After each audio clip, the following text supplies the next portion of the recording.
Hey, what's going on YouTube, and welcome back to another episode here at WILDMAN Lives. I'm your host, WILDMAN.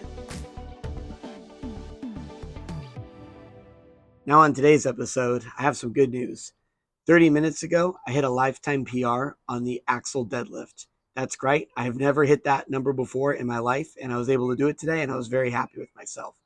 What I did was I was just working out in the backyard.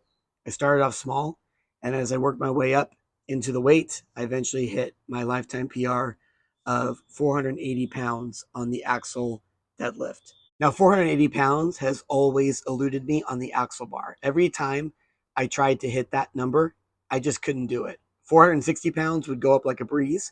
So I thought, well, why not just add 20 pounds to it and see if I can hit 480 and grind it out? Never could do it. I would get it to my knees and it would just go right back down. So I decided that I was going to make it a personal goal of mine to actually hit it and to make sure that I do it, and I'm not just going to do it by a fluke or do it in a manner where I would fail again. And since I had success, I kind of figured this also carries over into the barbell. Now my max with a deadlift with just a straight bar and a mixed grip is 475 pounds. But as you know, I ruptured my bicep tendons from doing the mixed grip. So I decided to switch over to straps, which was very hard for me because I was always used to getting my air and my brace at the top of the movement and then lowering myself down, grabbing the bar, and then pulling as hard as I can. With the straps, I have to start at the bottom of the position, which makes it very difficult for me. I am not very powerful from the bottom, so I had to learn how to do that. So I decided that I was going to get a PR on the axle bar because I know I can do 480 pounds. It's just with the axle bar, it's very difficult to do it, especially with the straps. So I thought if I hit my PR goal on the axle bar and hit 480, then I could start over with the barbell and do the same guideline that I'm going to do and the same type of template and work my way up on the barbell till hopefully I can hit 500 pounds with the straps. Now I'm like a lot of you, probably like 99.9% of the world. I'm what's called a natural lifter, meaning I don't take steroids. I don't take any PEDs or any enhanced substances in order to get an advantage in the gym. So if you're like me and you just get all of your supplements from GNC and Vitamin Shop that are over the counter, and you're just trying to eat the right amount of food and eating the right kind of food, then this video is for you because I'm going to share with you my guidebook, how I was able to achieve my PR and how it's going to look like when I go back and try to do this with a barbell. So right off the bat, if you're a beginner, meaning you've never really lifted before in the gym and you're like, hey, I want to try deadlifting. That sounds fun. Here's my advice to you. Don't follow this guidebook that I'm about to show you. This is a guidebook for people who are struggling to hit numbers that they've been trying to hit for years. But don't worry, beginners, I'm not going to leave you empty-handed. If you are a beginner, I highly recommend that you just take the barbell in your hand and you do 6 reps of deadlifts with an overhand grip. If you're a beginner, your muscles are what's going to fail you before your grip because that barbell is going to want to roll to your thumbs in an overhand grip position. And that makes it very difficult to complete heavy lifts. So my first advice to you is if you are a beginner, do a 6 rep max. Grab the barbell, start with no weight on it. Whether you're male or female, this will work for anybody. But depending if you're a male or female, you might be able to make bigger jumps in weight. So if you're a female, just add 5 pounds. Then take those off and add 10 pounds. And then add 5 pounds on each side to that. And just keep going up for 6 reps until eventually you can't do it anymore because your muscles are failing. And if you're a male, you might be able to get away with starting with like 45 pounds on either end and doing an overhand grip and doing it in that way. And just practice, working up to a 6 rep max. Eventually what's going to happen is your muscles are going to be able to lift the weight, but your grip is going to give out. Once you reach that point, I consider you no longer a beginner. You're now an intermediate lifter, meaning you have some experience. And if you get to the point where you're overhand gripping it and you get to the 5th or 6th rep and the bar starts slipping out of your hands, but you have enough in the tank with your muscles to keep going, you've officially reached intermediate status. Now you have to choose what you're going to do from there. Are you going to use straps? Are you going to use a different kind of grip, like a hook grip or a mixed grip, which I've gone over in my extensive videos? You have to decide what you're going to do from there because your grip is going to be the limiting factor. But if you've been working with a 6 rep max up to this point, your grip's going to get pretty dang strong. Also, if you're a beginner, make sure that you're doing, after you're doing your deadlift, that you're doing the assistance work that's going to make your deadlift a whole lot stronger. Because remember, the deadlift is a pull. It's not a squat. It's a pull. So you want to work your posterior chain, which is going to be your upper back and your hamstrings and your glutes. And the easiest thing to do is just find a machine, like a big cable machine. It'll have everything you need. You need to do some upright pull downs. You need to do some rows. You need to do some decline rows. And then you need to probably walk over to some heavier weight, like some dumbbells, and do some trap shrugs, which is very common in the gym. You'll see a lot of bodybuilders doing that in order to build the muscle. And once you achieve intermediate status, then what you're going to want to do is you're going to want to build the eccentric portion of your posterior chain. Now, what I recommend doing for that would be like rack pulls, where you set the bar like just below your knee and you overload that weight and you just simply do it for reps. This is really going to make your posterior chain a whole lot stronger, including your traps and your upper back. It's absolutely going to tax it. And then on your next deadlift session, do something called a snatch grip deadlift. That's where you put your hands out super wide so you're a lot lower to the ground. You're going to have to use a lot less weight. And try to work up to a 6-rep max by just holding onto that bar and doing it for reps. Again, this is really going to build your hamstring, your glutes, and your upper back to the point that you'll be able to lift heavier weight. Once you've done that back and forth for a while, then I want you to work up to a 3-rep max with a regular deadlift conventional stance. Now, I chose to use straps because in strongman, we're allowed to use straps. So why not train with straps? Straps are also a lot safer for your bicep tendons. And trust me, my bicep tendons have already been detached and surgically reattached. So it just makes more sense for me to keep myself safe and to practice within the realm that I train in, which is a strongman element. So I use straps. And what I did was I got to a 3-rep max on the barbell, which was 455 pounds. And I just lifted it from the ground, which you can see is really slow. But once I'm at the top, you can see that I'm able to squeak out 2 more reps. That's because the eccentric portion, meaning if you start with the deadlift standing upright and the bar's in your hand, and then you just use that bar to guide it down and keeping it close to your body down to the ground, you're going to be in the perfect amount of tension and in the perfect amount of foot placement and everything that technically wise is sound. And you're going to be able to probably squeak out 2 or more 3 reps because we're a lot stronger from there. The deadlift is called a deadlift because you're actually starting from a dead stop. If we were to start like how a bench press or a back squat is, which is straight from the rack, it's a whole lot easier. Meaning because you're starting from the top of the lift and you can eccentrically lower that down like a springboard so you can get a lot of momentum to pop back up.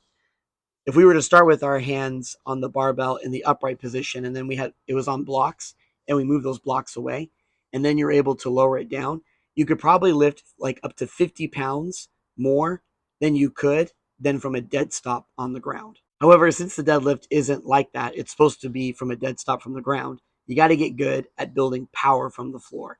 And now I'm going to show you the program that I used in order to get that power from the floor. And you can use this as a template now to make sure that you're able to hit a 1-rep max on your next deadlift session. And to explain this, I'm only going to go over specifically what I did with the axle bar because I wanted to get better at the axle bar, but it can easily be translated over to a barbell because a barbell is a whole lot easier to deadlift with than an axle bar, in my opinion. The axle bar is thicker than a barbell, about as thick as a Coke can.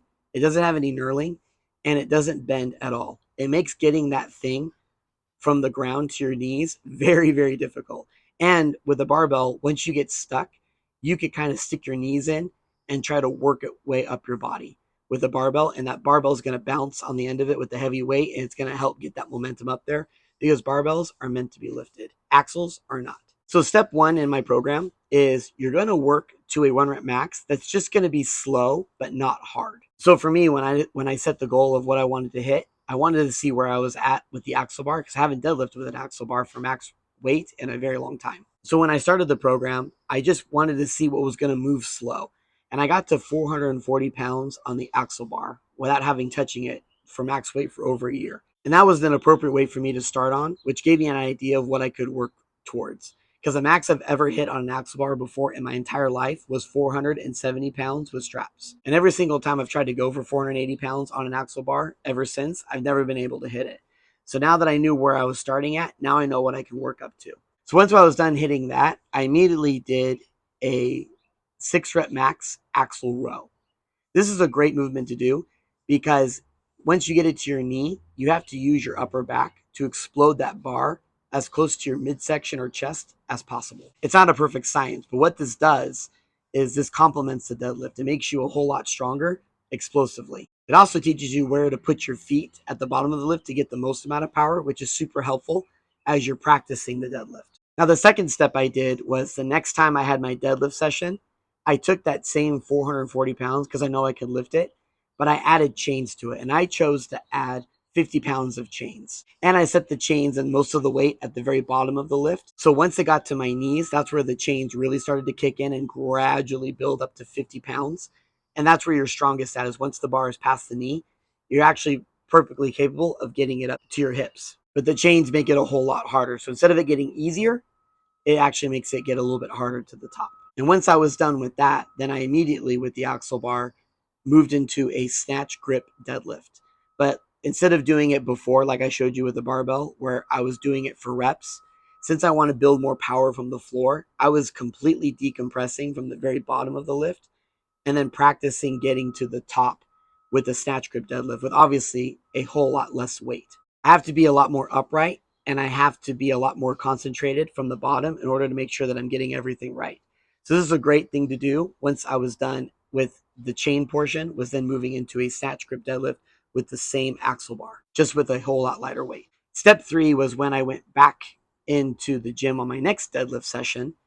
Then what I did was I didn't add the chains this time, but I moved up to 460 pounds because I know I'm going to be able to hit it. I just don't know how slow it's going to be. So in this case, it moved pretty slow, as you could see. But this was a perfect spot to be in because I'm letting my body recover, my central nervous system recover for my next deadlift session. And then what I did once I was done with the 460 pounds is I did farmer carries with some heavy kettlebells. You could do it again with a trap bar if that's the only equipment that you have available to you. But doing farmer carries with 406 pounds with those kettlebells that are moving around and bonking into my knees and want to slip out of my hand really made and taxed my upper back and my traps. And I'm getting a lot less range of motion because those handlebars sit so high. Same thing with the trap bar. It sits higher than a normal deadlift. Now, the fourth step I would recommend, which I ended up not doing, is the next time you go back to your session is with that same weight with 460 pounds, I should have added chains, those 50-pound chains, and gotten comfortable lifting with that. And then after I was done with that, who knows what I would have done after that? Probably some stonework from the bottom or something like that to try to add more volume to it. But again, I didn't do that because when I was doing my session today, I was feeling very good and very strong. And I kind of knew I was going to hit 480 pounds. I could just feel it because 410 pounds is my indicator of how I'm feeling that day. And 410 pounds today moved super fast. So I just knew I just got to immediately add that 70 pounds and immediately go for my 1 rep max because I knew I was going to be able to hit it and I knew it was going to be a grind. And it was a grind. And definitely my world was smaller and I thought I was going to pass out when I was done, but I did it. And I've missed this weight for so long. And now that I've actually paid attention to it and set a goal to hit it in this format, I was actually able to hit it for the first time. And that was supposed to be the 5th step. So I skipped 4th, went straight to 5th, which you could do if you're feeling good. But now here's the most important part. Because that was a definite 1 rep max for me, my central nervous system is completely shut down. So now it's not a good idea to do one of those variation lifts like I was showing you before on those other days. Once you hit your 1 rep max, just simply calm down and do some very simple movements such as bicep curls, some very light back rows, and maybe some sit-ups or something like that, and maybe some hamstring work and glute work. Do not try to do anything heavy after that because your body has just taken a beating and now it needs time to recover. And once you're done recovering, then you could start over again, which for me is going to be the barbell. I'm going to start over with the barbell and I'm going to start over and do the eccentric portion where I'm doing rack pulls, where I'm doing things for reps, such as the snatch grip deadlift or rack pulls or just deadlifts in general until I feel comfortable going for 1 rep max again. And then I'm going to rinse and repeat and do the same exact format over again. So there you have it. There's a great way in order to achieve your 1 rep max if you're looking to get a 1 rep max on your next deadlift session. I hope you found this video useful. I definitely found it useful and I've proven it today that it works. I really appreciate everybody stopping by and I'll see you next time. Thank you.